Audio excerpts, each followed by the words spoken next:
I want every single boy in secondary school in Australia to have a high-powered semi-automatic rifle, a combat rifle, serious killing machines. And are you going to spend $5 billion on it? Are you completely mad? Algie, I want to put money in, but I've got to make $1 squillion. No, it's not our support. No. I'll go after you and destroy you. We will be the food bowl of Asia. We will be the food bowl of Asia. I mean, what the hell would China want Darwin? I mean, they'd want Darwin. There's going to be a few moo cows going through it.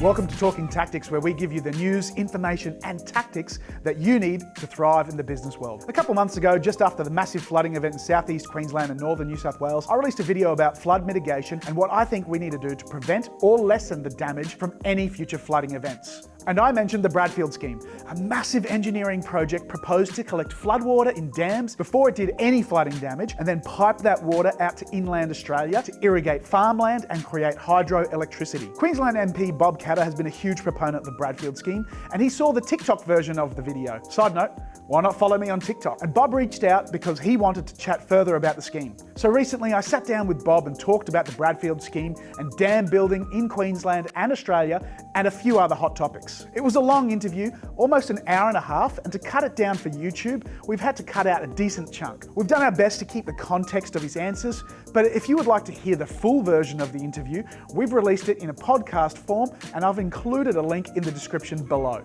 Without further ado, let's talk tactics with Bob Katter. Bob Katter, welcome to Talking Tactics. Wonderful honour to be in your program, Mel. Thanks, Bob. Bob, you're a big voice for nation-building projects in Australia, and it doesn't get much bigger than the revised Bradfield Scheme. Scott Morrison announced a $5.4 billion dam, Hell's Gate Dam, which is the largest dam to ever be built in the state. The next day, you came out very publicly and said it wasn't big enough. Why? Well, I don't think it was the biggest dam in the state. I don't think it's anywhere near as big, actually, as Burdekin Falls. So their claims are wrong there. Firstly, the dam height is 325 metres above sea level. Every single report that has ever been done, and there's about 23 reports done. I mean, these reports cost like $50 million. Every single one of them had the dam between 384 and 400 metres, because we want the money to go out. The water, well, it is money, the water to go out onto the Western Plains. Well, it's got to be that high, because every metre the water travels, you need a fall. You know, you can't just have it sitting there. It's got to have a fall. So it's got to have a 1 foot fall, or third of a metre fall. So she's travelling about 200 metres. You've got to have a 395, or it's not going to get there. And the cost of pumping would just absolutely destroy the scheme. The Prime Minister said, well, I could remove the money altogether. I said, you will remove it, because I will tell you right now it won't be built. I will see that it won't be built. And don't underestimate what I'm prepared to do to stop you from destroying the great dream of the Australian people, Bradfield. Don't underestimate what I'm going to do. What are the consequences if it is built to 325 metres instead of 395 metres? Look, you know, people want to do these things. They must understand there's a price to be paid. We have no votes in North Queensland. We've only got 1 million people there. We're just contemptible nobodies. And we know that, right? But unfortunately for you, we have a very healthy strain of Sicilian, you know, a murder, you know, and yeah. I can relate. I'm originally from Darwin, and good solid Greek. Well, you would understand the attitude, right? You don't want to cross me on Hell's Gate. So what you're saying is you're serious. You can pull your support at any time. No, it's not our support. No.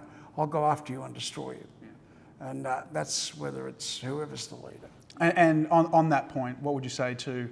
It's been quite hard to get dams, I guess, out of the ground and built, and it's usually there's a rare frog or a rare grasshopper somewhere that, you know, the environmentalists like to cling on, and usually there's something that gets in the way. What have you to got to say my to knowledge, there hasn't been a dam built in 30 years in Queensland. Now, Peter Beattie. Why do you think that is? Beattie comes from North Queensland. and he comes from a dairying area. And Peter did build a dam, right? But it was subsequently pulled down. Now they're going to put it back up again.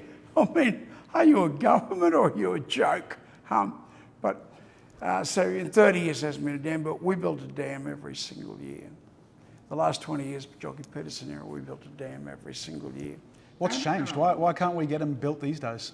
There's a wonderful book out which says the world divides up into pro-actionaries, which obviously I think you are and I am, and precautionaries.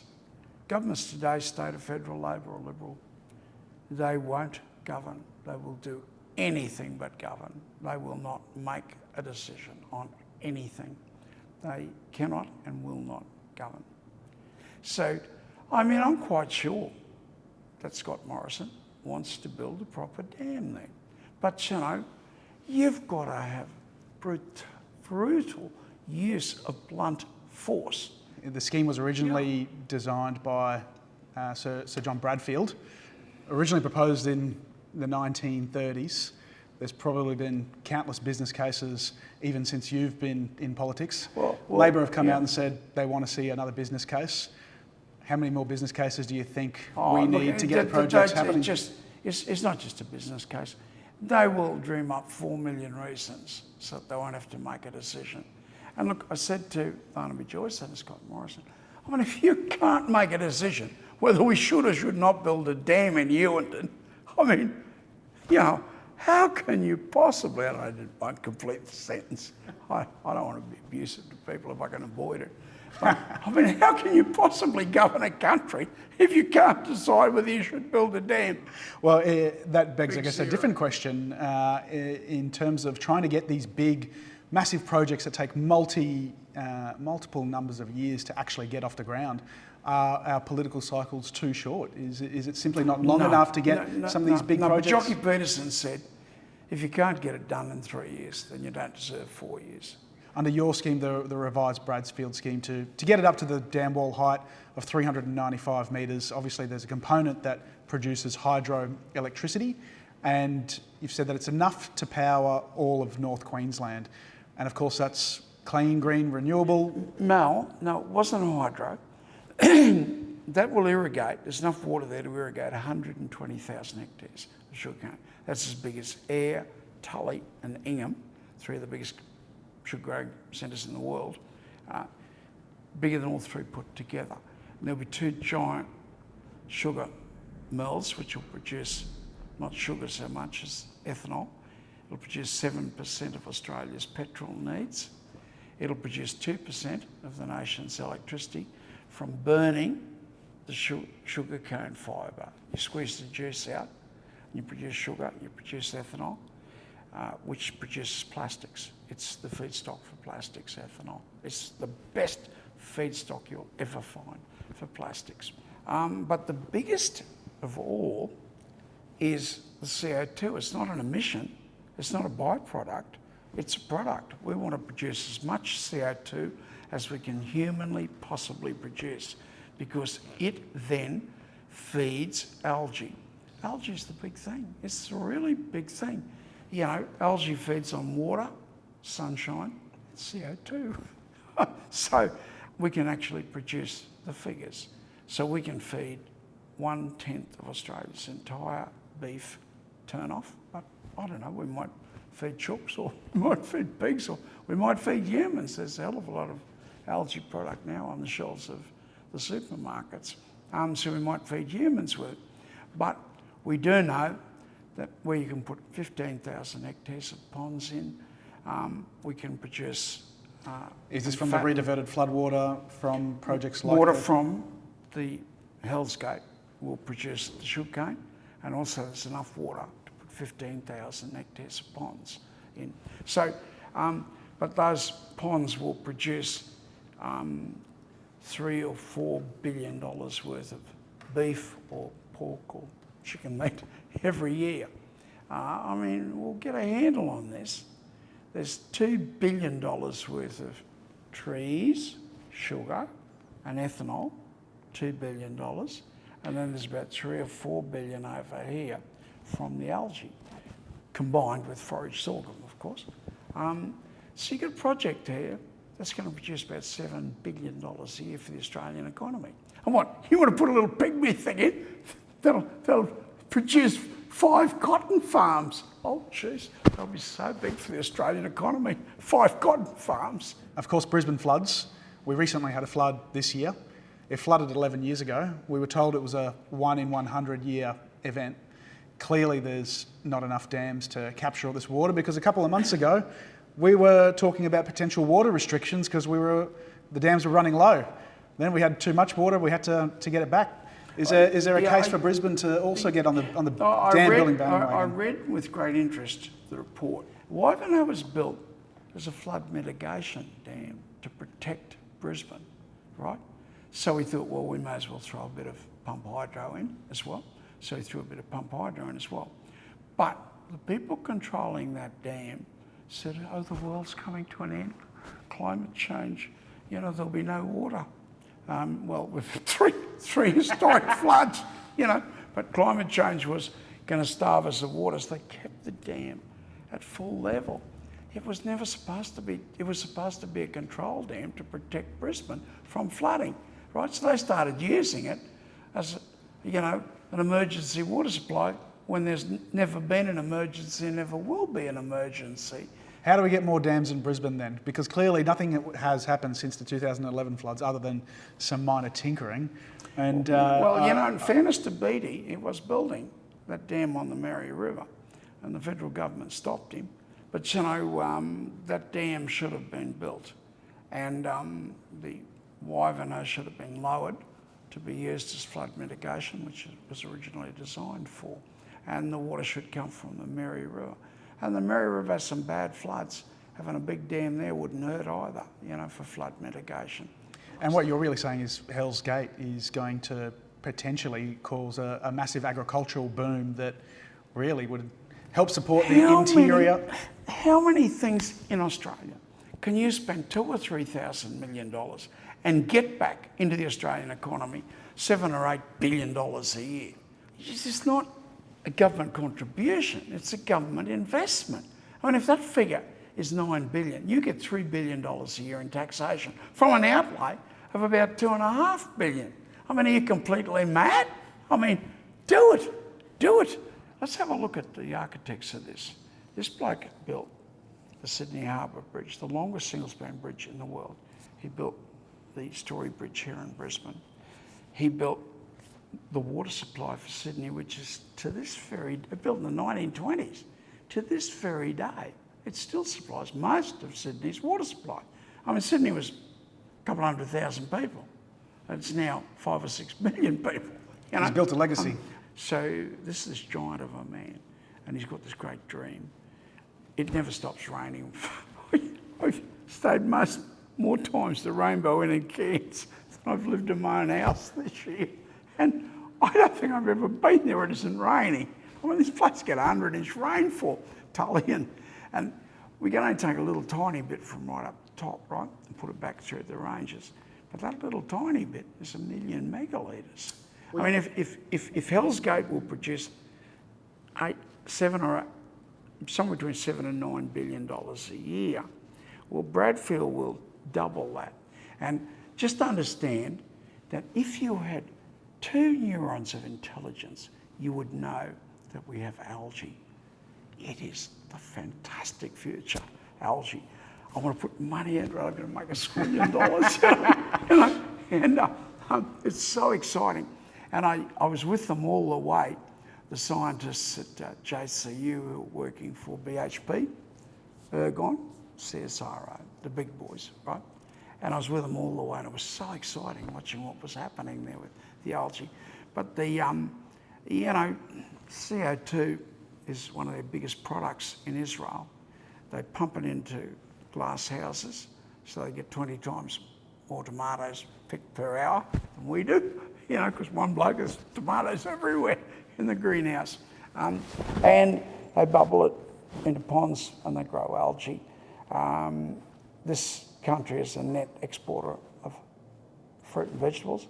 Australia is a net importer of fruit and vegetables, which I find very hard to believe, but they're not my figures, they're the Australian Bureau of Statistics figures. We are a net importer of food. We can't feed ourselves. And there was a bloke called Tim Fisher, who was the leader of my party, and I don't want to denigrate him, I suppose, but I've gone this far, so I can't pull back now. Fine. But we will be the food bowl of Asia. We will be the food bowl of Asia. You'll be the begging bowl of Asia. That's what you're going to be. Russia has invaded the Ukraine, and we know that the Ukrainian citizens have taken up arms in large numbers to defend their country, defend their sovereignty. There's similar parallels being drawn between China and Taiwan, and of course this new security pact that's been signed with the Solomon Islands. If Australia was invaded, how do you think we would fare? There's a great quote in my book from not Chifley, Curtin, and his little daughter said, "Why are you gazing out to sea, Dad? Are you thinking about when the Japanese come?" No, I'm not thinking about when they come, if they come. I'm thinking about when they come. China might be a little bit scared because of guerrilla war. I mean, if they've read their history books, they know what happened to America in Vietnam. They know what happened to Russia in Afghanistan, brought down the whole system.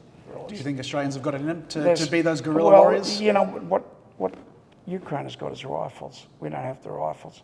When we faced off against Indonesia, we're at war with Indonesia, people forget about that. I didn't forget about it because on 24-hour call up to go over there.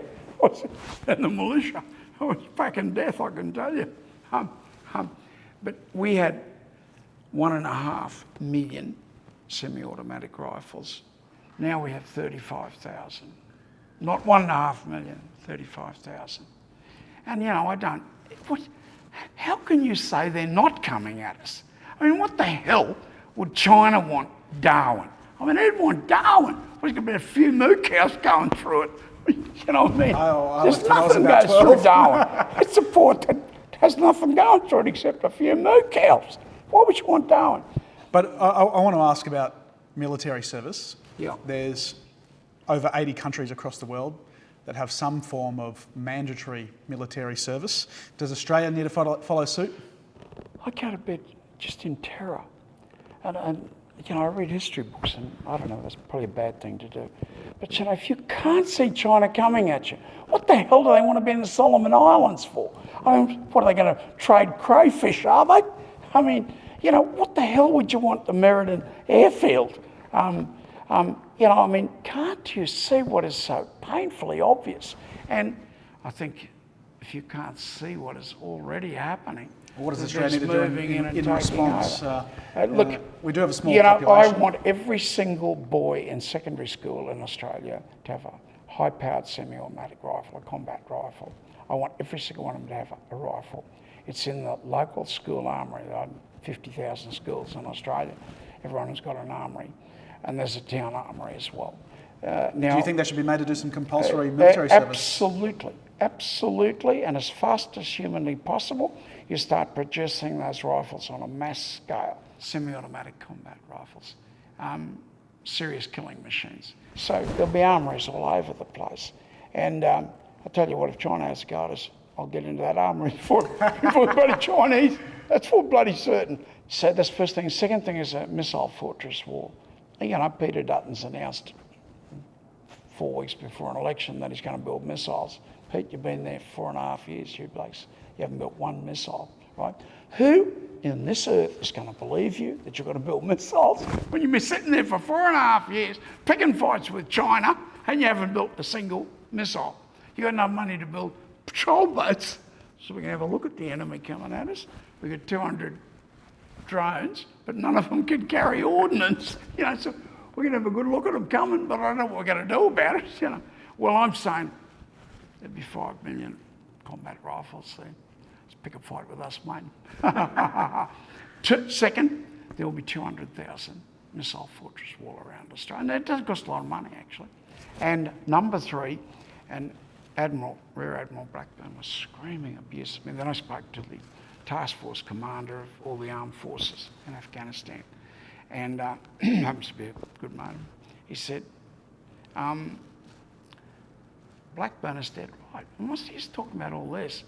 If you've got no electricity and no petrol, I mean, we get 3 days supply of fuel. If they land in Cairns, we're going to get the army from Townsville to Cairns to fight them, you know. I mean, they closed down 2 or 3 power stations. Liddell's already announced it's closing, so you greenies are winning. Biggest coal-fired power station going to close. So Chinese closed 2 power stations. You're now on intermittent power. So those are the 3 things you've got to do. There must be a proliferation of rifles, like all of those European powers have. I told you I'm a Darwin boy. I was born and raised there. I had my uncle over for dinner the other day. He said as a child, he used to swim in the Daly River. If you swam in the Daly River at the moment, you'd get absolutely mauled in about 60 seconds by Crocs. Do you think that if there was Crocs swimming in the Brisbane River, something would be done about it? Of course there would. Of course there would. Of course there would. You know, it's not that Southern Australia hates us or don't want to give things to us, or it's just we don't exist for them. Lake Placid in Cairns, every old family in North Queensland is swimming in Lake Placid. Everyone's swimming in Lake Placid. My kids every day for 5 days were swimming and water paddling in Lake Placid. You would not go near Lake Placid for a million quid. Ironically, it's the name of that movie with the giant crocodile. It's Lake Placid, but you wouldn't go near it for a million quid. It's not so placid anymore. Well, you know, but our fun, we don't have big fun parks or anything like that, you know, in North Queensland. But we used to throw water up the bank and make a mudslide on the bank. So we had our slide, slippery slide. We had a big, huge rope, you know, coming down from a big gum tree and swing out and splash, you know, fishing lines, you know, air rifles, 22 rifles, Shanghais, when we were younger. You know, the water holes were great fun places. We can't go near them now. You took our fun parks off us.